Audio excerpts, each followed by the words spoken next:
What does it actually take to go from a skinny, impoverished kid on a tiny island in the Atlantic Ocean to the most famous, most driven athlete on planet Earth? We aren't just talking about wealth, fame, or 5 Ballon d'Or trophies. We're talking about an obsession so deep it almost breaks you. This is the extraordinary, unfiltered life journey of Cristiano Ronaldo, the historic triumphs, the crushing heartbreaks, and the brutal downs that the media rarely shows you. This is the story of a man who simply refused to break. Long before the packed stadiums, Cristiano Ronaldo dos Santos Aveiro was just a kid trying to survive. Born in 1985 in Funchal, Madeira, his family didn't have much. His mother was a cook and his father was a gardener who battled severe alcoholism. Money was so tight that his mother later admitted she considered terminating the pregnancy. The greatest goalscorer in human history almost didn't happen. Ronaldo found his escape in a battered soccer ball, but at just 12 years old, he had to pack a single bag and leave his crying mother behind to move to the mainland and join Sporting Lisbon's youth academy.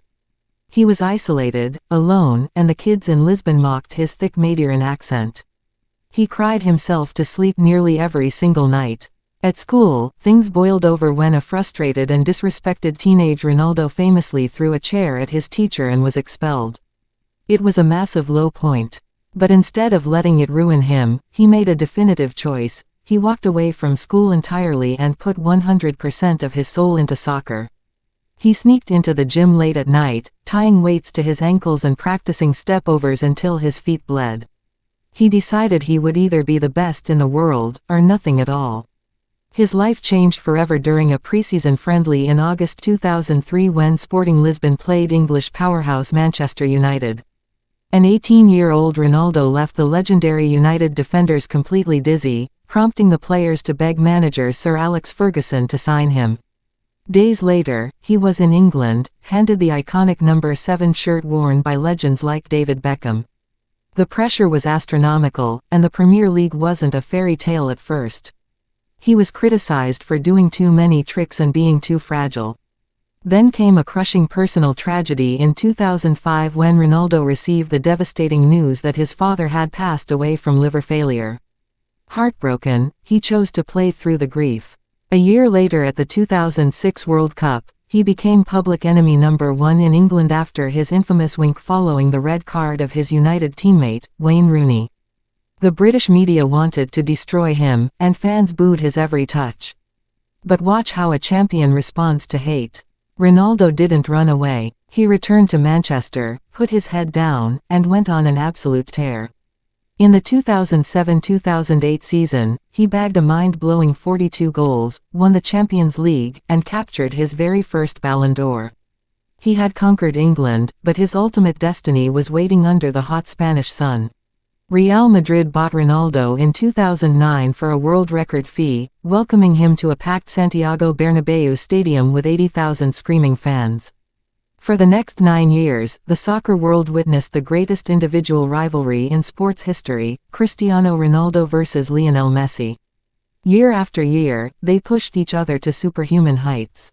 Ronaldo's time at Real Madrid was pure dominance, as he became the club's all-time leading scorer, netting a jaw-dropping 450 goals in just 438 games. He captured 4 more Champions League trophies, including an unprecedented three-peat from 2016 to 2018. But his ultimate crowning glory happened with his beloved home country, Portugal, at Euro 2016. Ronaldo had dragged an underdog Portuguese squad all the way to the final against France, but just 25 minutes in, a brutal tackle injured his knee. He tried to play through it, but his leg collapsed, and he was stretchered off in floods of tears. Even from the bench, he refused to let his team fail. Limping and heavily bandaged, he stood next to the manager, shouting instructions and motivating his teammates until they scored the extra-time winner. Portugal was the champion of Europe, and Cristiano had solidified his legacy forever. Every great story has its final, grueling chapter. After conquering Spain, Ronaldo took his talents to Italy, winning championships with Juventus. Then came the emotional homecoming in 2021, a return to Manchester United. It started like a dream, but behind the scenes, things quickly turned sour. The club was struggling, management shifted, and Ronaldo felt betrayed. In late 2022, following an explosive, unfiltered interview with Piers Morgan, his contract was abruptly terminated. Weeks later at the 2022 World Cup in Qatar, he was benched in the knockout stages, and Portugal was eliminated. The images of Ronaldo walking down the tunnel alone, sobbing uncontrollably, went viral around the globe. Critics said he was finished, claiming the era of County Route 7 was dead. But Cristiano Ronaldo does not know how to quit. In 2023, he shocked the world by signing with Al Nassr in Saudi Arabia, paving the way for a massive global soccer shift. He didn't go there to retire. In 2024, he achieved what no men's player had ever done before, scoring his 900th official career goal. Defying age, defying logic, and defying every single doubter who ever crossed his path, his journey is a masterclass in work ethic, mental toughness, and a relentless refusal to accept defeat. From a kid whose heart almost beat him out of the game to a global billionaire icon, he proved that greatness isn't given, it's earned. He fell down 1,000 times, but he stood up 1,001.